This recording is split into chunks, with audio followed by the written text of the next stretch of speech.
नमस्कार स्टूडेंट्स, कैसे हैं आप सभी। आज की अपनी ऑनलाइन हिंदी क्लास में संवाद सेतु पुस्तक अध्याय 8 साक्षात्कार लेने की कला। जी हाँ स्टूडेंट्स, साक्षात्कार जिसे अंग्रेजी में इंटरव्यू कहा जाता है। इंटरव्यू लेने वाले में कौन कौन से गुण होने चाहिए। इंटरव्यू लेने वाले में कौन कौन से गुण होने चाहिए, इंटरव्यू क्या है, इंटरव्यू की परिभाषा, इंटरव्यू के प्रकार, ये सब इस अध्याय में हम पढ़ेंगे। सबसे पहले हर एक पाठ का एक उद्देश्य होता है। इस पाठ का क्या उद्देश्य है वो देखेंगे। पहले अंग्रेजी शब्द इंटरव्यू के शब्दार्थ के रूप में साक्षात्कार शब्द का प्रयोग किया जाता है। अंग्रेजी में इसे इंटरव्यू कहते हैं और हिंदी में इसे साक्षात्कार कहते हैं। इसका सीधा आशय साक्षात कराना तथा साक्षात करना। साक्षात कराना यानी आमने सामने बैठकर किसी को साक्षात देखना, उससे प्रश्न पूछना, या साक्षात करना या साक्षात किसी को देखना।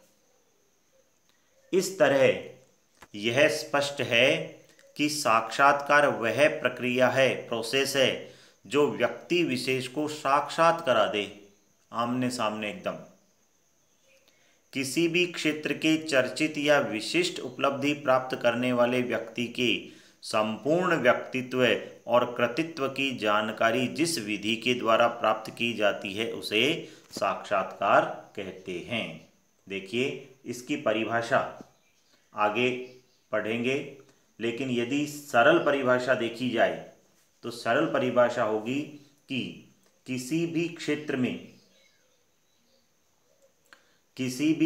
में चर्चित या विशिष्ट उपलब्धि प्राप्त करने वाले व्यक्ति, मान लो किसी भी फील्ड का कोई फेमस व्यक्ति है, उस व्यक्ति के संपूर्ण व्यक्तित्व और कृतित्व, उसने क्या काम किया है और क्या उसका व्यक्तित्व है, उसकी जानकारी जिस विधि से प्राप्त की जाती है उसे साक्षात्कार कहते हैं।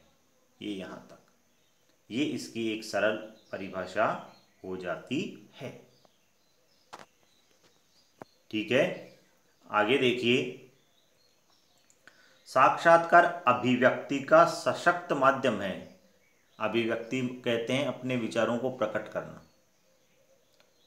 तो विचार प्रकट करने का सबसे शक्तिशाली माध्यम यदि हम कहें तो वो साक्षात्कार है। यह विधा भेंट वार्ता के रूप में भी जानी जाती है। इसी को इंटरव्यू भी कहा जाता है, इसे बातचीत भी कह सकते हैं।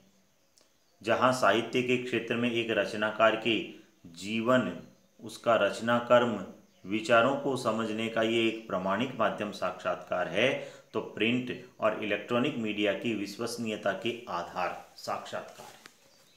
यदि कोई लेखक या कवि है तो उसके जीवन की, उसकी रचनाओं की जानकारी इंटरव्यू के माध्यम से ले सकते हैं। साथ ही साथ प्रिंट मीडिया और इलेक्ट्रॉनिक मीडिया, प्रिंट मीडिया में आपके आ गए सारे समाचार पत्र पत्रिकाएं, और इलेक्ट्रॉनिक मीडिया में आ गए रेडियो, टेलीविज़न, इंटरनेट।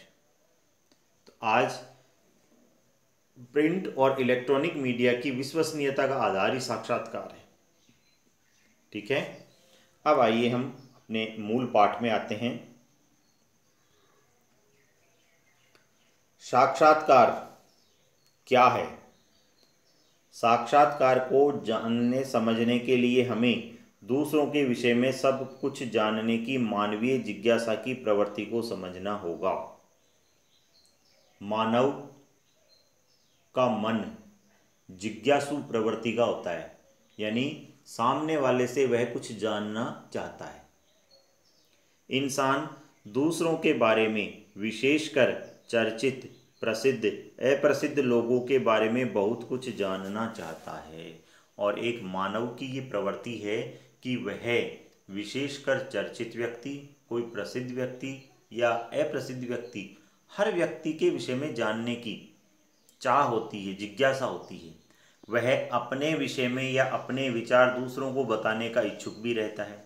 वह अपने अनुभव का लाभ दूसरों तक तथा दूसरों के तजुर्बों का, अनुभवों का, एक्सपीरियंस का फायदा स्वयं प्राप्त करना चाहता है। शायद इसी आवश्यकता ने साक्षात्कार विधा को जन्म दिया। देखिए यहाँ पर एक प्रश्न बनता है कि साक्षात्कार विधा के जन्म का क्या कारण है, ये साक्षात्कार क्यों हुआ साहब, साक्षात्कार लेने की क्या जरूरत पड़ी। तो साक्षात्कार लेने की जरूरत इसलिए पड़ी क्योंकि मनुष्य जिज्ञासु प्रवृत्ति का होता है। वह दूसरों के विषय में जानने का प्रयास करता है। कोई भी प्रसिद्ध व्यक्ति है, कोई भी अप्रसिद्ध व्यक्ति है, कोई भी चर्चित व्यक्ति है, उसके विषय में वो जानना चाहता है और इस साक्षात्कार के माध्यम से उससे यह जानकारी मिलती है। इसलिए शायद साक्षात्कार विधा का जन्म हुआ है। साक्षात्कार मानव प्रवृत्ति की इन आवश्यकताओं की पूर्ति करता है। और मानव प्रवृत्ति की कौन सी आवश्यकता है? जिज्ञासु प्रवृत्ति की आवश्यकता है। उस आवश्यकता की पूर्ति को पूरा करता है साक्षात्कार। आइए आगे। पत्रकारिता के संदर्भ में रेडमा हाउस शब्दकोश में साक्षात्कार को इस प्रकार परिभाषित किया है। देखिए स्टूडेंट्स, इस पाठ में साक्षात्कार की दो डेफिनेशन है, दो परिभाषाएं हैं। उनमें से एक परिभाषा ये है, एक परिभाषा आगे आएगी और एक सरल परिभाषा आपको मैंने अभी उद्देश्य के अंतर्गत बता दी थी। ठीक है। रेडमा हाउस डिक्शनरी में साक्षात्कार को किस प्रकार परिभाषित किया गया है। देखिए, साक्षात्कार उस वार्ता या भेंट को कहा गया है जिसमें कोई भी संवाददाता यानी पत्रकार या लेखक किसी व्यक्ति या किन्हीं व्यक्ति, यानी एक व्यक्ति का भी साक्षात्कार हो सकता है, एक से अधिक का भी लिया जा सकता है, सवाल जवाब के आधार पर किसी समाचार पत्र के प्रकाशन के लिए या टेलीविजन पर प्रसारण हेतु सामग्री एकत्रित करता है। तो साक्षात्कार उस वार्ता, बातचीत या भेंट को कहते हैं जिसमें एक संवाददाता, पत्रकार किसी व्यक्ति से सवाल जवाब करता है और फिर उन सवाल जवाबों को अखबार में छापता है या उन्हें टेलीविजन पर प्रसारित करता है। तो ये हुई रेडमा हाउस शब्दकोश की डिक्शनरी परिभाषा। रेडमा हाउस डिक्शनरी में साक्षात्कार को परिभाषित करते हुए ये कहा है, तो आपको ये परिभाषा इसकी याद रखनी है। आगे आइए।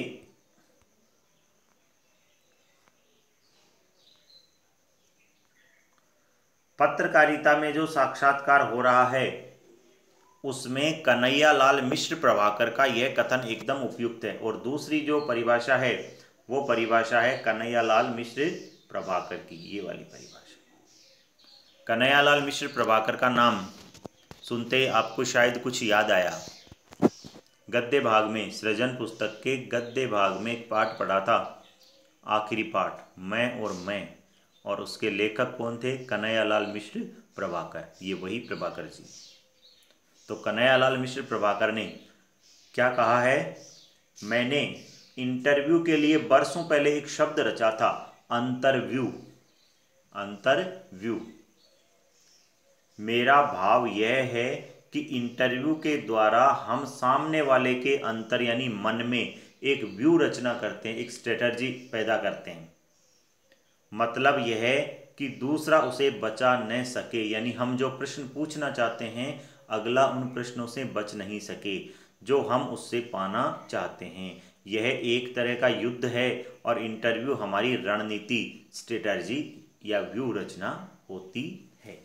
तो कन्हैयालाल मिश्र प्रभाकर ने क्या कहा है कि मैंने वर्षों पहले इंटरव्यू के लिए एक शब्द बनाया था और उस शब्द का नाम था अंतरव्यू। अंतर कहते हैं मन को और व्यू कहते हैं स्ट्रेटजी को, कि हमारे मन में एक ऐसी स्ट्रेटजी की रचना करना, जिससे हम सामने वाले के मन के विचारों को जान सकें। हमारे मन में जो प्रश्न हैं वो प्रश्न हम उससे पूछ सकें और उनके उत्तर प्राप्त कर सकें।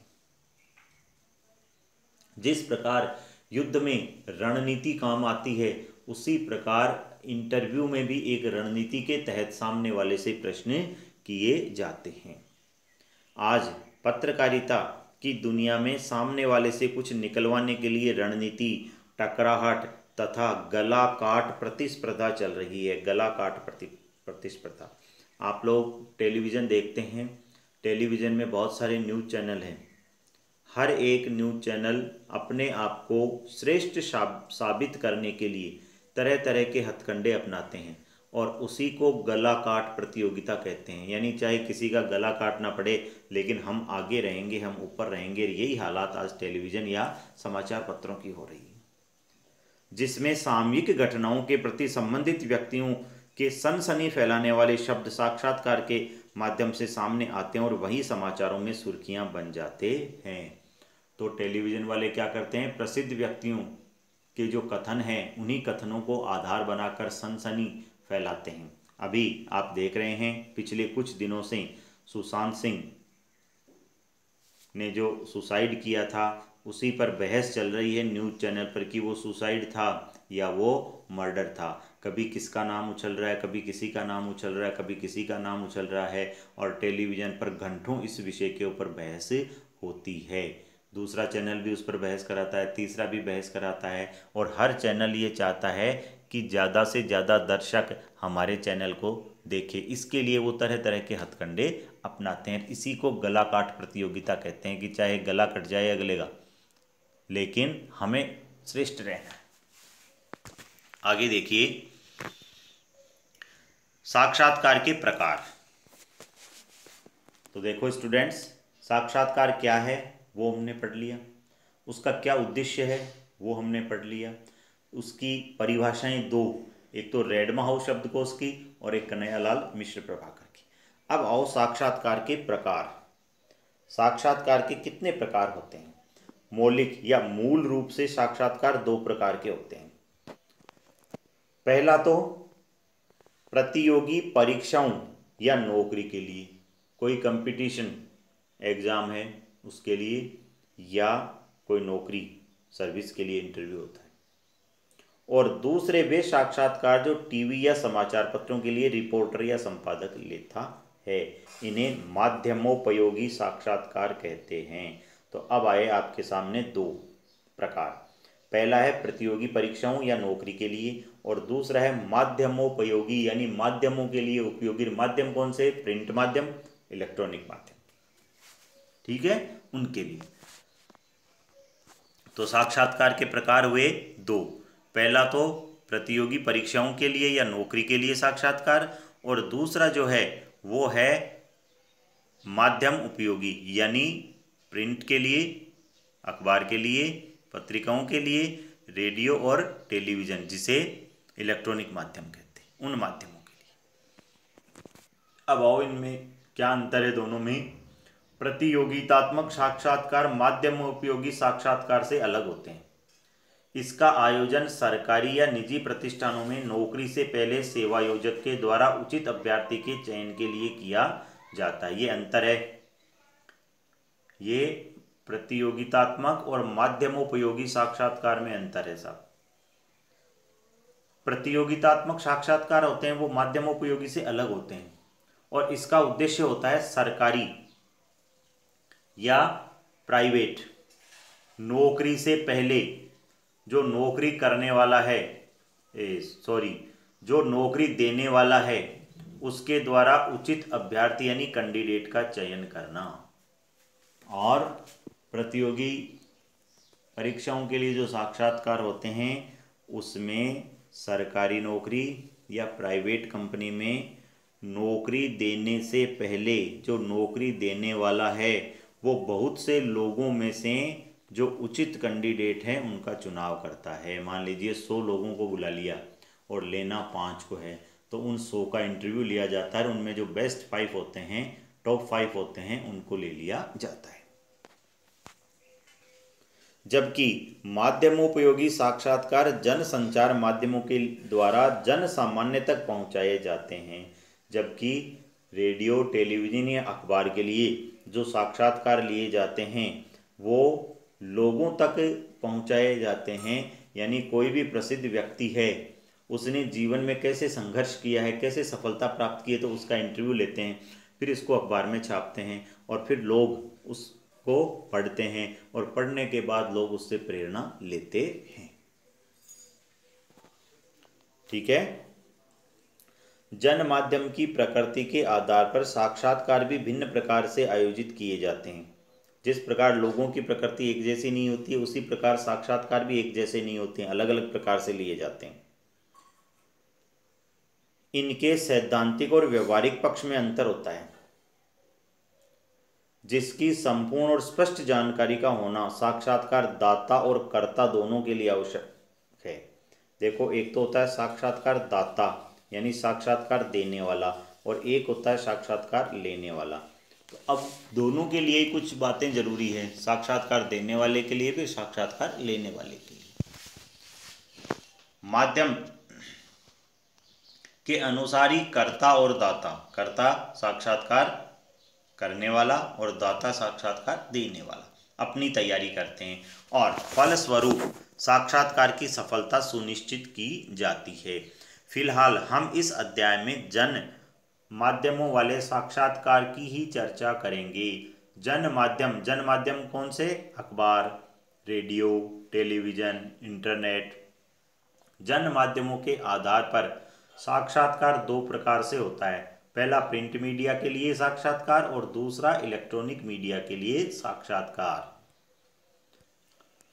तो पहला प्रिंट मीडिया में आपके सारे आ गए अखबार और पत्र पत्रिकाएं, और इलेक्ट्रॉनिक मीडिया में आ गया रेडियो, टेलीविज़न और इंटरनेट। प्रिंट मीडिया के लिए साक्षात्कार यानी अखबार और पत्रिकाओं के लिए, पत्र पत्रिकाओं के लिए। रेडियो और टेलीविज़न के लिए किए जाने वाले साक्षात्कार से प्रिंट माध्यम, मुद्रण माध्यम का साक्षात्कार पूरी तरह अलग होता है। यद्यपि इस माध्यम के साक्षात्कार में भी रिपोर्टर टेप रिकॉर्डर या कैमरे का उपयोग कर सकता है, लेकिन उसे अंतिम रूप में उसे सुनकर लिखना और टाइप करना पड़ता है। कोई भी अखबार का पत्रकार या जो रिपोर्टर आप उसे कहते हैं, यदि वो किसी का साक्षात्कार लेने के लिए जाता है तो चाहे तो वो रिकॉर्ड कर सकता है, लेकिन लास्ट में उसे लिखना ही पड़ेगा और लिखकर उसको टाइप करके फिर उसको अखबार में छापना पड़ेगा।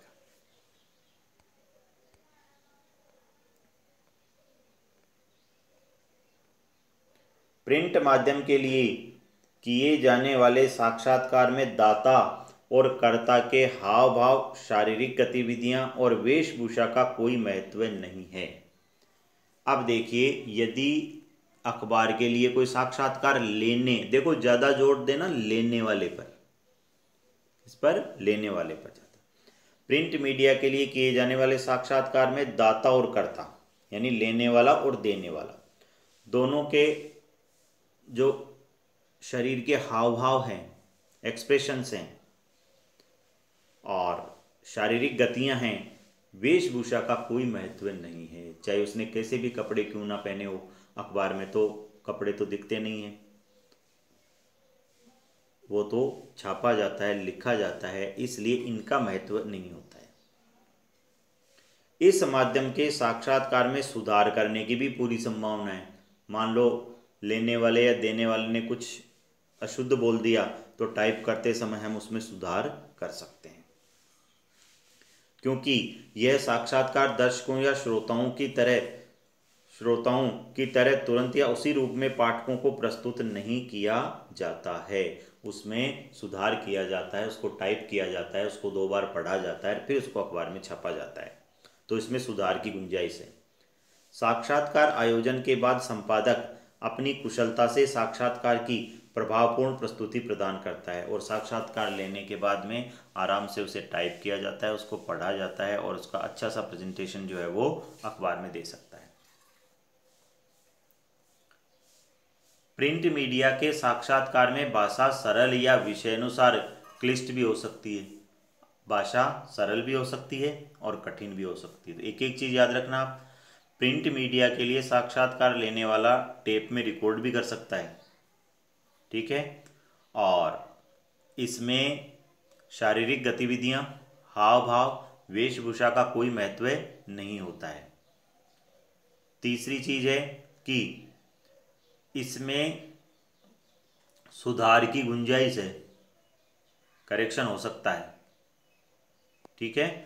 चौथा, भाषा सरल भी हो सकती है, कठिन भी हो सकती है, क्योंकि इसे पढ़ने वाला व्यक्ति साक्षर तो होगा ही, साथ ही साथ किसी शब्द, वाक्य या विषय को समझने के लिए पाठक के पास एक से अधिक बार पढ़ने की सुविधा होती है। मान लो कोई कठिन बात कह भी दी अखबार में, इंटरव्यू में छाप दी, और पढ़ने वाला उसको एक बार में नहीं समझता है, तो वह 2 बार पढ़ सकता है, 4 बार पढ़ सकता है, या वो अखबार किसी दूसरे के पास ले जाकर पूछ सकता है भाई इसका क्या अर्थ होता है। तो इसे एक से अधिक बार पढ़ा या समझा भी जा सकता है। इस माध्यम के साक्षात्कार में समय सीमा का कोई प्रतिबंध नहीं है। यदि कोई इंटरव्यू छपा है, आपके पास समय है, 10 मिनट में पढ़ लो, चाहे 1 घंटे में पढ़ लो, चाहे 5 घंटे में पढ़ लो, कोई समय सीमा नहीं है। लेकिन समाचार पत्र या पत्रिका में उपलब्ध स्थान की जानकारी जरूर रखनी पड़ती है। भाई ये इंटरव्यू अखबार में कितनी दूरी में, कितनी जगह में छपेगा, इसलिए जगह के अनुसार इंटरव्यू लेना पड़ता है कि अखबार में कितनी जगह निर्धारित है इस इंटरव्यू के लिए। प्रिंट मीडिया के लिए यदा कदा कभी कभी सुविधा अनुसार साक्षात्कार दाता को प्रश्न लिखकर भी दिए जाते हैं, जिसका उत्तर वह लिखकर भेज सकता है। मान लो यदि समय का अभाव है तो अखबार का रिपोर्टर क्या करता है, कागज पे 10 प्रश्न लिख के भेज देता है कि हमें इन 10 के उत्तर दो, और अगला भी 10 प्रश्नों के उत्तर लिख के भेज देता है। फिर वो उसको व्यवस्थित तरीके से जचाकर अखबार में छाप देता है। तो जाने की भी जरूरत नहीं है, पत्र के माध्यम से भी हम कर सकते हैं प्रिंट मीडिया में साक्षात्कार, और फिर उसे प्रकाशित कर देंगे। कहने का अर्थ यह है कि प्रिंट मीडिया के साक्षात्कार में दाता और कर्ता को एक दूसरे के सामने बैठकर बातचीत करने की बाध्यता नहीं है, पत्र के माध्यम से भी सवाल पूछ सकते हैं, जबकि इलेक्ट्रॉनिक मीडिया में साक्षात्कार में ऐसा करना आवश्यक है, ठीक है। अब ये सारी बातें यदि आप याद रखेंगे प्रिंट वाली, तो इलेक्ट्रॉनिक वाली आप अपने आप बना लेंगे। इससे कैसे बनाएंगे देखिए, प्रिंट माध्यम में साक्षात्कार को प्रस्तुत करने के लिए, अभी तो प्रिंट माध्यम ही चल रहा है, प्रिंट माध्यम में साक्षात्कार को प्रस्तुत करने के लिए वर्णनात्मक शैली अपनाई जा सकती है। देखो, भाषा सरल भी हो सकती है, कठिन भी हो सकती है, लेकिन शैली होगी वो वर्णनात्मक होगी, यानी वर्णन करने की, जिससे प्रश्नकर्ता अपने द्वारा पूछे गए प्रश्नों और दाता द्वारा दिए गए उत्तरों को जोड़ते हुए क्रमबद्ध रूप से एक कथात्मक कहानी की तरह उसको प्रस्तुत करता है। इसमें साक्षात्कार लेखक, साक्षात्कार दाता, देने वाला की भावाभिव्यक्ति, उसके भावों की जो अभिव्यक्ति है उसको भी लिख देता है। प्रिंट माध्यम के साक्षात्कार में प्रारंभिक अभिवादन और समाप्ति पर अभिवादन जैसी औपचारिकताओं की आवश्यकता नहीं होती है। जैसे टेलीविज़न में लेंगे तो नमस्कार करेंगे, आइए बैठिए, ये करेंगे, लेकिन अखबार में ये सब कुछ नहीं करना पड़ता है। सीधे तौर पर साक्षात्कारदाता का संक्षिप्त परिचय ही लिख दिया जाता है। तो ये हुआ प्रिंट माध्यम के लिए साक्षात्कार। अब यहाँ से प्रश्न बनता है कि मुद्रण माध्यम या प्रिंट माध्यम के लिए साक्षात्कार लेते समय किन बातों का ध्यान रखा जाता है। शुरू से लिख दो कि प्रिंट माध्यम के लिए साक्षात्कार लेने के लिए हम टेप रिकॉर्डर का भी प्रयोग कर सकते हैं, ठीक है। इसमें सुधार की गुंजाइश है, इसकी भाषा सरल और कठिन भी हो सकती है, प्रश्न लिखकर भी हम अगले को दे सकते हैं, और इसमें जो है वो प्रारंभ में और अंत में जो अभिवादन है उसकी औपचारिकता पूरी करने की ज़रूरत नहीं है। तो ये हुआ प्रिंट माध्यम के लिए साक्षात्कार। जी हाँ स्टूडेंट्स, अगले वीडियो में हम पढ़ेंगे इलेक्ट्रॉनिक मीडिया के लिए साक्षात्कार। इलेक्ट्रॉनिक मीडिया में आ गया आपका रेडियो, टेलीविज़न और इंटरनेट। ये हम अगले वीडियो में पढ़ेंगे। धन्यवाद।